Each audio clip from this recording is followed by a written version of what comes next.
নারায়ণগঞ্জের রূপগঞ্জে Asian highway bypass সড়ক দখল করে নিয়েছে ময়লার ভাগাড়।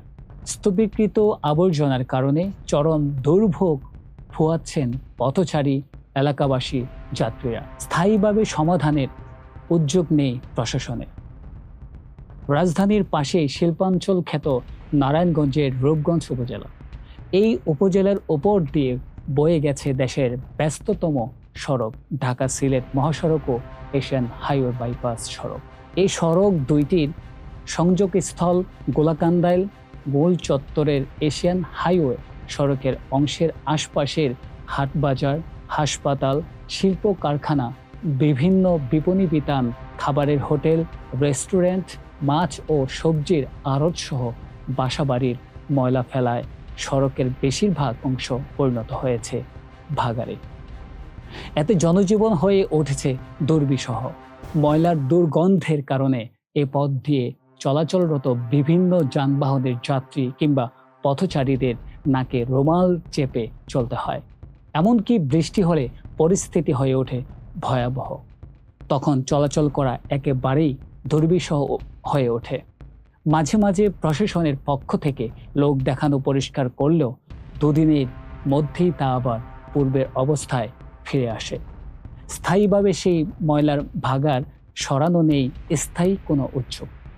সড়কে চলাচলরত সাধারণ জনগণ, যানবাহন চালক ও যাত্রীরা জানান, একাধিকবার বিভিন্ন প্রিন্ট ও ইলেকট্রনিক মিডিয়ায় এ নিয়ে সচিত্র প্রতিবেদন প্রকাশিত হলেও ময়লা আবর্জনার স্থায়ীভাবে অপসারণের ক্ষেত্রে আসেনি কোনো স্থায়ী সমাধান।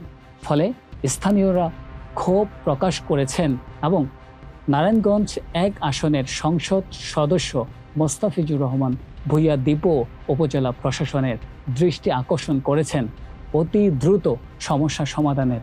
অযোগ্য হয়ে যায়, চলাচল করার মতো কোনো থাকে না। বৃষ্টির পানি নামলেই আরো গাড়ি ঘোড়া বেশি যায়, পানি রাস্তার দুর্গন্ধ উঠে যায়। এটা সুষ্ঠু সমাধান হোক বা ময়লাগুলো এখানে না পড়ুক, নির্দিষ্ট স্থানে ময়লা ফেলুক। এই যে এখানে ময়লা, আবার ওই যে ওখানে আস্তার মুড়ের ময়লা, আস্তার মুড়ে এই মুড়ে দিয়ে আসতে কঠিন সমস্যা হয় মানুষের।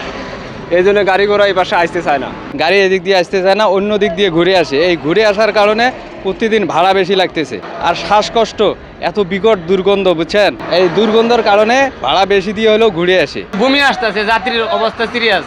এইভাবে রাস্তাটা তো বন্ধ করে দিচ্ছে, পুরো রাস্তাটাই বন্ধ, রাস্তাটা ভাঙ্গা, কোনো মেরামতের কাজ নাই, কিচ্ছু না। বিভিন্ন যানবাহন চালক, সাধারণ জনগণ এই ব্যাপারে উপজেলা নির্বাহী অফিসার সাইফুল ইসলাম জয় বলেন, আমরা রূপগঞ্জ উপজেলা প্রশাসনের পক্ষ থেকে মাঝে মাঝেই এশিয়ান হাইওয়ে সড়ক থেকে ময়লা পরিষ্কার করে থাকি।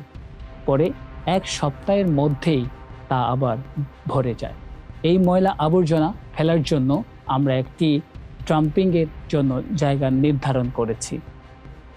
আশা রাখি দ্রুত এই সমস্যার সমাধান হবে। এই রাস্তাটি আসলে রোডস অ্যান্ড হাইওয়ে রাস্তা। তো রাস্তায় আসলে কোনো ধরনের নষ্ট হলে এটা সংস্কার মূলত রোডস অ্যান্ড হাইওয়ে মিনিস্ট্রি করে এটি। আর এখানে যে ময়লা ফেলা হচ্ছে, এখানে মূলত যারা ব্যবসা করছেন রুলতা গাউসিয়াতে, এই ব্যবসায়ীরাই কিন্তু রাতের আধারে কিংবা দিনের সকালবেলা তারা এই ময়লাগুলো এখানে ফেলছেন। তো আমরা উপজেলা প্রশাসনের পক্ষ থেকে আমি এখানে যোগদানের পরে 2 বার আমরা এটিকে ক্লিন করে দিয়েছিলাম। বাট আসলে স্থায়ী কোনো সমাধান হচ্ছে না, এই কারণে যে এই ময়লাগুলোকে নিয়ে, এই ওয়েস্টগুলোকে নিয়ে যে আমরা রিসাইকেল করব, সেই টেকনোলজি বলেন কিংবা সেই আর্থিক সক্ষমতা বলেন, এটি উপজেলা প্রশাসনের নাই। বাট আমরা যেটি করছি, আমরা একটা জমি দেখেছি একটু দূরে, সেই জমিতে আমরা এই ময়লাগুলো এখান থেকে নিয়ে ডাম্পিং করব। আমি আশা করছি যে আগামী 1 মাসের মধ্যে এটার একটা স্থায়ী সমাধান আমরা এটা করতে পারব।